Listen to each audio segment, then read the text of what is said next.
ನಮಸ್ತೆ ವೀಕ್ಷಕರೇ, ಶುಭೋದಯ. ಜಾತಕ ಫಲ ಕಾರ್ಯಕ್ರಮಕ್ಕೆ ಸ್ವಾಗತ. ನಾನು ಪ್ರಗತಿ ಜೈರಾಮ್. ಇವತ್ತಿನ ಸಂಚಿಕೆಯಲ್ಲಿ ಈ ದಿನದ ವಿಶೇಷತೆ ಜೊತೆಗೆ 12 ರಾಶಿಗಳ ಫಲಾಫಲ ಹೇಗಿದೆ ಅಂತ ನೋಡೋಣ. ಹಾಗೆ ನೀವು ಕಳುಹಿಸಿರುವಂತಹ ಸಂದೇಶಗಳತ್ತ ಸಹ ಗಮನ ಹರಿಸಲಾಗುತ್ತೆ. ಮೊದಲಿಗೆ ಪ್ರಾಜ್ಞರಾದ ಶ್ರೀಕಂಠ ಶಾಸ್ತ್ರಿ ಅವರನ್ನ ಕಾರ್ಯಕ್ರಮಕ್ಕೆ ಸ್ವಾಗತಿಸೋಣ. ಶಾಸ್ತ್ರಿಗಳೇ ನಮಸ್ಕಾರ, ಕಾರ್ಯಕ್ರಮಕ್ಕೆ ಸ್ವಾಗತ. ನಮಸ್ಕಾರಗಳು. ಶಾಸ್ತ್ರಿಗಳೇ, ಮೊದಲಿಗೆ ಈ ದಿನದ ವಿಶೇಷತೆ ಬಗ್ಗೆ ತಿಳಿಸ್ಕೊಡಿ. ಶ್ರೀ ಗುರುಭ್ಯೋ ನಮಃ. ಹರಿ ಓಂ. ಮೂರ್ತಿತ್ವೇ ಪರಿಕಲ್ಪಿತ ಶಶಿಭೃತೋ ವರ್ತ್ಮ ಪುನರ್ಜನ್ಮನ ಮಾತ್ಮೇತ್ಯಾತ್ಮವಿದಾಂ ಕೃತಶ್ಚ ಯಜತಾಂ ಭರ್ತ ಅಮರಜ್ಯೋತಿಷಾಂ ಲೋಕಾನಾಂ ಪ್ರಳಯೋದ್ಭವ ಸ್ಥಿತಿ ವಿಭುಶ್ಚಾನೇಕಧಾಯ ಶ್ರಿತೌ ವಾಚನ್ನ ಸದದಾತ್ವನೇಕ ಕಿರಣಃ ತ್ರೈಲೋಕ್ಯ ದೀಪೋ ರವಿಃ. ಸಮಸ್ತ ವೀಕ್ಷಕರಿಗೆ ಶುಭೋದಯ, ಶುಭ ಬೆಳಗು. ಈ ದಿನದ ಸಂದೇಶಗಳನ್ನು ಪರಿಶೀಲಿಸುವ ಪೂರ್ವದಲ್ಲಿ ಈ ಹೊತ್ತಿನ ಪಂಚಾಂಗವನ್ನು ಗಮನಿಸಿಕೊಳ್ಳೋಣ. ಶ್ರೀ ಕ್ರೋಧಿನಾಮ ಸಂವತ್ಸರ, ಉತ್ತರಾಯಣ, ಗ್ರೀಷ್ಮ ಋತು, ಆಷಾಢ ಮಾಸ, ಶುಕ್ಲ ಪಕ್ಷವಾಗಿದೆ. ಈ ದಿವಸ ಶನಿವಾರವಾಗಿರತಕ್ಕಂಥದ್ದು. ಸಪ್ತಮಿ ತಿಥಿ, ಹಸ್ತ ನಕ್ಷತ್ರ. ಈ ದಿವಸ ಶನಿವಾರದಲ್ಲಿ ಶನೈಶ್ಚರನಿಗೆ ಹೆಚ್ಚಿನ ಬಲ. ಆಯಾ ವಾರಗಳಲ್ಲಿ ಆಯಾ ಗ್ರಹಗಳಿಗೆ ಬಲ. ಹಾಗೆ ಈ ದಿವಸ ಶನೈಶ್ಚರನಿಗೆ ಬಲ ಇರ್ತದೆ.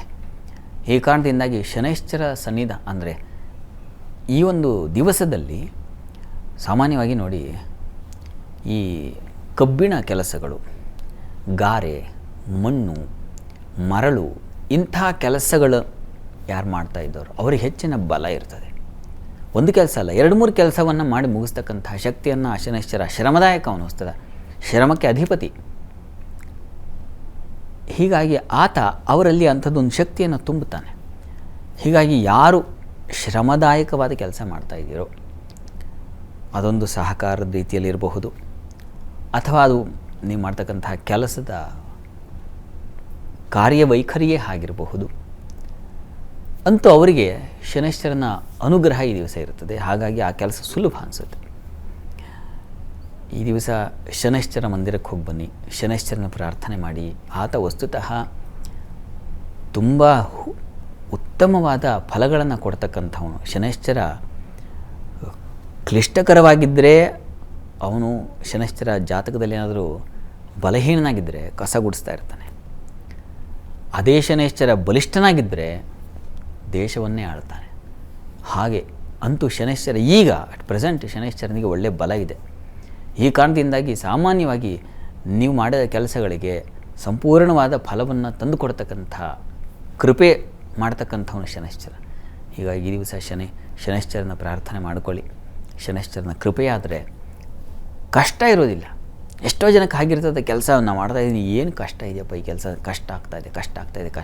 ಓದು ಅದೇ ಒಂದು ಕೆಲಸ ಅಂತ ಅಂದ್ಕೊಂಡ್ಬಿಟ್ಟಿರ್ತಾರಲ್ಲ. ವಿದ್ಯಾರ್ಥಿಗಳಿಗೆ ಕೇಳಿ ನೋಡಿ, ಓದೋದಿದೆಯಲ್ಲ ಅದು ಕೆಲಸ, ಅದು ಹೊರೆ. ಅದು ಶನೈಶ್ಚರನ ಕೃಪೆ ಬೇಕು ನಿಮಗೆ. ಆವಾಗ ಯಾವುದೂ ಹೊರೆ ಅಲ್ಲ. ಕಸ ಗುಡಿಸೋದು ಆನಂದವಾಗಿ ಕೊಡುತ್ತೆ. ಎಷ್ಟು ಚೆನ್ನಾಗಿ ಅಚ್ಚುಕಟ್ಟಾಗಿ ಕಸ ಗುಡಿಸಿ ಒಂದು ಕಡೆ ಕೂತು ನೋಡಿ ಮನೆ ಚೆನ್ನಾಗಿ ಕಸ ಗುಡಿಸೋದ ಮೇಲೆ ಎಲ್ಲೂ ಧೂಳು ಕಾಣದೇ ಇದ್ದರೆ ಅದು ಕೊಡೋ ಸಮಾಧಾನವೇ ಬೇರೆ. ಹಾಗೆ ಎಲ್ಲ ಒಂದು ಕಿಟಕಿ ಒರೆಸಿ. ಶನಿವಾರ ಭಾನುವಾರ ಬಂದುಬಿಟ್ರೆ ನಾವೇನು ಮಾಡ್ತೀವಿ, ಅದೇ ಮನೆ ಕ್ಲೀನಿಂಗ್ಗೆ, ಆ ಸಂಪ್ ಕ್ಲೀನ್ ಮಾಡು, ಅಥವಾ ಇನ್ನೇನೋ ಮನೆಗೆ ಹಾಕಿರೋ ಪಾಟ್ ಕ್ಲೀನ್ ಮಾಡು, ಮತ್ತೊಂದು ಕ್ಲೀನ್ ಮಾಡು, ಇದು ಇರ್ತದಲ್ಲ. ಅದೆಲ್ಲದಕ್ಕೂ ಶನೈಶ್ಚರನೇ ಕಾರಣ. ಅದು ಚೆನ್ನಾಗಿ ಆಗ್ತಾಯಿದ್ದಾನೆ ಶನಿ ಕೃಪೆ ಇದೆ ಅಂತ, ಅದು ಹಾಳಾಗ್ತಾ ಇದ್ದರೆ ಅವನ ಅವಾಗ ಕೃಪೆ ಇದೆ ಅಂತ. ಹೀಗಾಗಿ ಶನೈಶ್ಚರನ ಪ್ರಾರ್ಥನೆ ಮಾಡಿಕೊಂಡು ನೀವು ನಿಮ್ಮ ಮನೆ ಕೆಲಸ ಶುರು ಮಾಡಿ. ಖಂಡಿತ ಶನೈಶ್ಚರನಿಂದಾಗಿ, ಅವನ ಅನುಗ್ರಹದಿಂದಾಗಿ ಮಾಡಿದ ಕೆಲಸದಲ್ಲಿ ಆನಂದವನ್ನು ಕಾಣ್ತೀರಾ. ಅದರಲ್ಲೇನು ಸಂಶಯವೇ ಇಲ್ಲ. ಒಳ್ಳೆಯದಾಗಲಿ.